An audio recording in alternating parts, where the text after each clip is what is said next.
ایک ٹھنڈی سرد رات تھی۔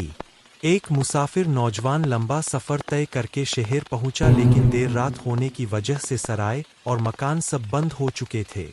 راستے سنسان تھے اور ٹھنڈی ہوائیں ہڈیاں جما رہی تھیں۔ دل گھبرانے لگا کہ اب رات کہاں گزاری جائے۔ اچانک اس کے دل میں خیال آیا کہ سب سے محفوظ جگہ اللہ کا گھر ہے۔ وہ سیدھا مسجد کی طرف بڑھا اور دروازہ کھٹکھٹایا۔ اندر سے ایک بزرگ امام صاحب نکلے۔ نوجوان نے نرمی سے عرض کی کہ میں مسافر ہوں، رات گزرنے کی کوئی جگہ نہیں ملی، اگر اجازت ہو تو مسجد کے ایک کونے میں ٹھہر جاؤ۔ امام صاحب نے مسکراتے ہوئے کہا، بیٹا، یہ اللہ کا گھر ہے، یہاں ہر مسافر کا حق ہے۔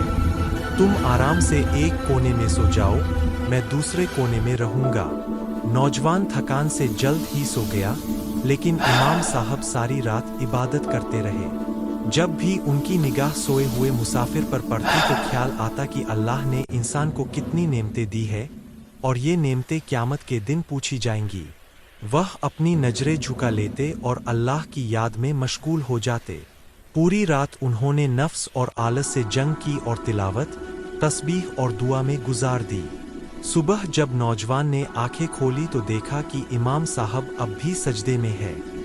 اس کی آنکھیں بھر آئیں اور دل سے دعا نکلی، یا اللہ، تیرے ایسے نیک بندے آج بھی دنیا میں موجود ہیں جو راتوں کو جاگ کر تیری یاد میں مشغول رہتے ہیں اور اپنے نفس پر قابو رکھتے ہیں۔